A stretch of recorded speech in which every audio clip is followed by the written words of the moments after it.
ভাবুন তো, যদি একদিন আপনার চোখের সামনে মিউজিয়ামের ভেতর থেকে একটা ডাইনোসরের ডিম ফুটে বেরিয়ে আসে, আর সেই ডাইনোসর হঠাৎ করে পুরো শহরে তাণ্ডব শুরু করে।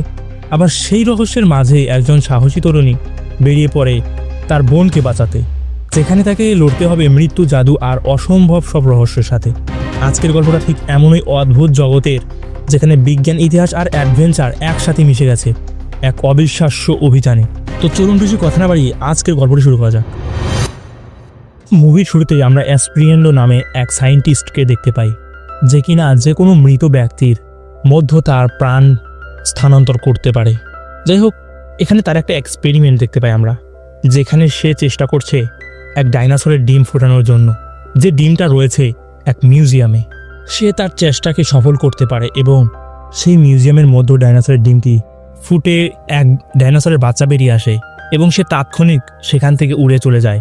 এখানে আমরা বুঝতে পারি, যদিও সে সেই ডিমটিকে ফোটাতেও সক্ষম হয়েছে, কিন্তু সেই ডাইনোসরটির কন্ট্রোল অ্যাসপ্রিয়েন্ডোর হাতেই রয়েছে, অর্থাৎ কিছুটা কন্ট্রোল অ্যাসপ্রিয়েন্ডো করতে পারবে। যাই হোক, এরপর আমরা দেখতে পাই সেই ডাইনোসরের বাচ্চাটি ধীরে ধীরে বড় হচ্ছে এবং পুরো শহরে তাণ্ডব চালাচ্ছে। অন্যদিকে আমরা দেখি অ্যাডেল ব্র্যান্সেস নামে এক তরুণী, যে কিনা এই মুভির প্রধান ক্যারেক্টার। সে এক অভিযানে বেরিয়েছে, যা তার বোনকে বাঁচানোর জন্য।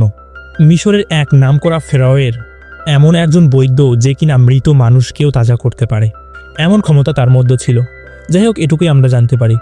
আর এই কাজটি সম্পূর্ণ করার জন্য সে একটি গুহার মধ্যে প্রবেশ করে এবং সে প্রাচীন ইজিপশিয়ান সম্পর্কে অনেক জ্ঞান থাকার কারণে সেই গুহার মধ্যে অনেক কষ্টে বিভিন্ন সিস্টেমকে উপেক্ষা করে অবশেষে সেই কফিনটির কাছে পৌঁছে যায়। কিন্তু তার পিছু করছিল কয়েকজন দস্যু, যারা কিনা মিশরের অধিবাসী ছিল এবং তারা জানতো এই গুহার মধ্যে লুকানো রয়েছে অনেক ধন দৌলত। আর এর লোভেই তারা অ্যাডেল ব্র্যান্সেস এর পেছন পেছন সেই গুহার মধ্যে প্রবেশ করেছিল। যখন সেই স্বর্ণগুলোর কাছে তারা পৌঁছে যায়, তখনই অ্যাডেল ব্র্যান্সেসকে তারা বন্দি করে নেয়।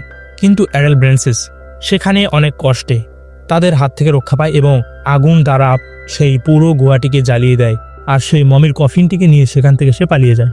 এরপর আমরা দেখতে পাই সে মমির কফিন দ্বারা এক জলপ্রপাতের মাধ্যমে বিশাল এক নদীতে পৌঁছে যায় এবং সেখানে একটি জেলে তাকে দেখে অনেক ভয় পেয়ে যায়, কিন্তু সে স্বাভাবিকভাবেই সেখান থেকে পালিয়ে চলে আসে।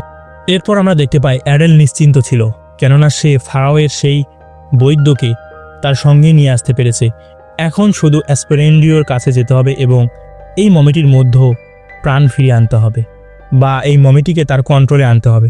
কিন্তু যখন সে অ্যাসপ্রিয়েন্ডোর কাছে পৌঁছায়, তখনই আরেক বিপদ আমরা দেখতে পাই, কেননা সেখানে অ্যাসপ্রিয়েন্ডো ছিল না এবং সে জানতে পারে অ্যাসপ্রিয়েন্ডোর যে বিরাট ডাইনোসরের বাচ্চাকে মুক্ত করেছিল, এজন্য তাকে গভর্নমেন্ট ফাঁসির হুকুম দিয়েছে।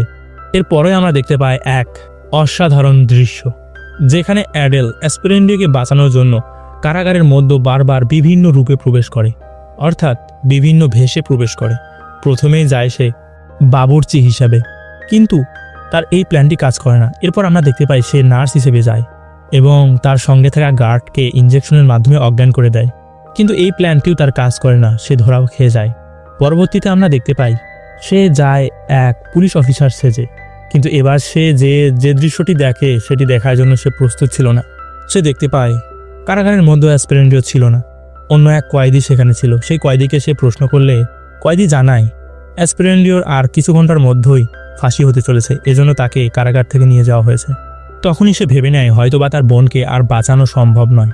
এরপর অ্যাডেল বাসায় ফিরে আসে এবং অনেক ভেঙে পড়ে। সে যখন বাথটবে গোসল করতেছিল, ঠিক সেই সময় তার হাতের সাইডে এক চিঠি দেখতে পায়, যেখানে জেব্রাস্কি নামে এক সায়েন্টিস্টের লেখা কিছু তথ্য ছিল।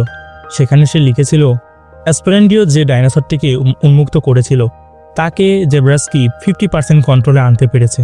আমরা দেখতে পাই সে দৌড়াদৌড়ি করে সেখান থেকে বেরিয়ে পড়ে এবং জেব্রাস্কির কাছে পৌঁছে যায়। সেখানে দেখতে পায় সেই ডাইনোসরটির বাচ্চা বসে রয়েছে, কিন্তু জেব্রাস্কি তাকে জানায় সে আমার পুরোপুরি কন্ট্রোলে এখনও আসেনি। অ্যাডেল সেখানে কোনো দেরি করে না, সে দ্রুততার সাথে ডাইনোসরের কাছে চলে যায় এবং অনেক কষ্টে ডাইনোসরটিকে সেখানে বন্ধু বানিয়ে নেয়। এরপর ডাইনোসরটিকে নিয়ে সে উড়াল দেয় সেই ফাঁসির মঞ্চের উদ্দেশ্যে, যেখানে অ্যাসপ্রিয়েন্ডোকে ফাঁসি দেওয়া হবে। ইতিমধ্যে অ্যাসপ্রিয়েন্ডোকে ফাঁসির মঞ্চে আরোহণ করা হয়েছে। ঠিক সেই সময় অ্যাডেল ডাইনোসরটির সঙ্গে অ্যাসপ্রিয়েন্ডোকে সেখান থেকে বাঁচিয়ে নিয়ে চলে যায় এবং সেখানে থাকা প্রত্যেক মানুষ অবাক হয়ে যায়। পরবর্তীতে আমরা দেখতে পাই জেব্রাস্কির কাছে অ্যাসপারান্ডিও চলে এসেছে সেই ডাইনোসরটির সঙ্গে। অন্যদিকে এক পুলিশ অফিসার সেখানে সেই ডাইনোসরটিকে দেখে এবং তার হাতে থাকা গান দিয়ে একটি শট দিয়ে দেয়। ডাইনোসরটির বুকে যখন সেই গুলিটির আঘাত লাগে তখনই আমরা দেখতে পাই অ্যাসপারান্ডিওর বুকেও এক গুলির আঘাত লেগেছে। এখানে আমরা বুঝতে পারি তার জন্ম দেওয়া বা তার সৃষ্টিকৃত যে প্রাণী আঘাত পাবে সেই প্রাণীটির আঘাতের প্রভাব অ্যাসপারান্ডিও অনুভব করবে। অ্যাসপারান্ডিও মৃতপ্রায় অবস্থায় হয়ে যায়, কিন্তু সে হাল ছাড়ে না। অ্যাডেল তখন তাকে জানায় আপনাকে এখনই মরলে চলবে না। অ্যাসপারান্ডিও তার কথায় সাড়া দেয় এবং তারা সেখান থেকে অ্যাডেলের বাড়িতে চলে যায়। অ্যাডেল অ্যাসপারান্ডিওকে সেখানে এক চেয়ারের মতো বসিয়ে দেয় এবং চারদিকে তার প্রয়োজনীয় সরঞ্জামগুলোকে আনতে শুরু করে। সামনেই রাখে ফেরাওয়ের সেই বৈদ্যকে এবং কিছুক্ষণের মধ্যে আমরা এক ম্যাজিক্যাল সায়েন্স দেখতে পাই। সেখানে থাকা প্রত্যেকটি জিনিস ঘূর্ণিঝড়ের মতো ঘুরপাক খাচ্ছিল এবং অনেকক্ষণ এভাবে ঘোরার পর হঠাৎ করে অ্যাসপারান্ডিও সেখানে মাটিতে লুটে পড়ে যায়। তখনই অ্যাডেল বুঝতে পারে তার শেষ চেষ্টাও হয়তো বা বৃথাই গেল। কিন্তু কিছুক্ষণের মধ্যে আমরা দেখতে পাই সেই মমি অর্থাৎ ফারাওয়ের প্রধান বৈদ্য সে চোখ খুলেছে এবং আলমারি থেকে বেরিয়ে পড়েছে।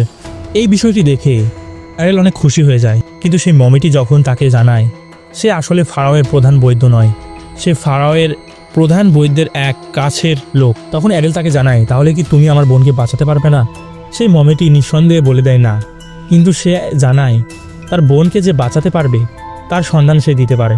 তখন অ্যাডেল জানায় তার সন্ধান দিলেও কি হবে, এখন আর অ্যাসপারান্ডিও সে সায়েন্টিস্টই তো এখন আর বেঁচে নেই, তাহলে তুমি তার সন্ধান দিয়েই কি করবে?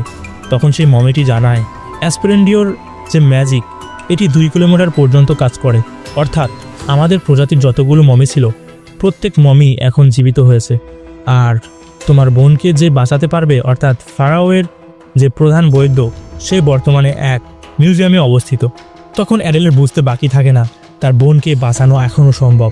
এজন্য সে তাড়াহুড়ো করে সেই বাড়ি থেকে বেরিয়ে পড়ে এবং মিউজিয়ামের উদ্দেশ্যে রওনা দেয়। তারা মিউজিয়ামে প্রবেশ করার পর সেখানে কিছু গার্ড দেখতে পায়। অ্যাডেলের সঙ্গে থাকা সেই মমিটি হাত বুলিয়েই সেই গার্ডগুলোকে সেখানে অজ্ঞান করে ফেলে এবং তারা মিউজিয়ামের সেই গোপন কক্ষে প্রবেশ করে যেখানে প্রত্যেক মমিকে রাখা হয়েছে। অ্যাডেল সেখানে প্রত্যেক মমির দরজা খুলে দেয় এবং মমিগুলো সেখান থেকে বেরিয়ে আসে। তখনই আমরা দেখতে পাই মিশরের শাসনকর্তা ফারাওকে। সে প্রথমত অ্যাডেলের কথায় রাজি না হলেও পরবর্তীতে অ্যাডেল যখন তাকে সব কথা বুঝিয়ে বলে তখন ফারাও সেখানে রাজি হয়ে যায় এবং বৈদ্যকে তার বোনের চিকিৎসার জন্য অনুমতি দেয়। আর এরই মধ্য দিয়ে আমরা এক অসাধারণ সুন্দর দৃশ্য দেখতে পাই যেখানে মমিরা ঔষধ তৈরি করছে এক মৃত ব্যক্তিকে বাঁচানোর জন্য। তারা বিভিন্ন জড়িবুটির মাধ্যমে এক ঔষধ তৈরি করে এবং সেই ঔষধটি অ্যাডেলের বোনের ক্ষতস্থানে লাগানোর মাধ্যমে কিছু সেকেন্ডের মধ্যেই অ্যাডেলের বোন সেখানে সুস্থ হয়ে যায়। আর তার বোনের এই সুস্থতা দেখে অ্যাডেল অনেক খুশি হয়ে যায়। অ্যাডেল তাকে জানায় তাকে অনেক মিস করেছে। আর অন্যদিকে সেই মমিগুলো সেই মিউজিয়াম থেকে বেরিয়ে তাদের রাজ্যে চলে যাওয়ার জন্য অগ্রসর হয়, অর্থাৎ মিশরে যাবে তারা। আমরা দেখতে পাই রাস্তার মধ্যে তারা দল বেঁধে তাদের গন্তব্যে রওনা দিচ্ছে, আর এই বিষয়টি অনেক ফানি ছিল। যাই হোক, এরই মধ্য দিয়ে আজকের এই মুভিটির ইন ঘটে। তো মুভিটি কেমন লেগেছে যদি ভালো লাগে অবশ্যই লাইক করবেন, আর কোন বিষয়ে মুভি চান সেই বিষয় সম্বন্ধে কমেন্ট করবেন। আর এরকম নতুন ইন্টারেস্টিং ও বাছাই করা মুভিগুলো পেতে চাইলে অবশ্যই চ্যানেলটিকে সাবস্ক্রাইব করে পাশেই থাকবেন। দেখা হচ্ছে পরবর্তী নতুন কোনো ভিডিওতে, ততক্ষণ পর্যন্ত গুড বাই।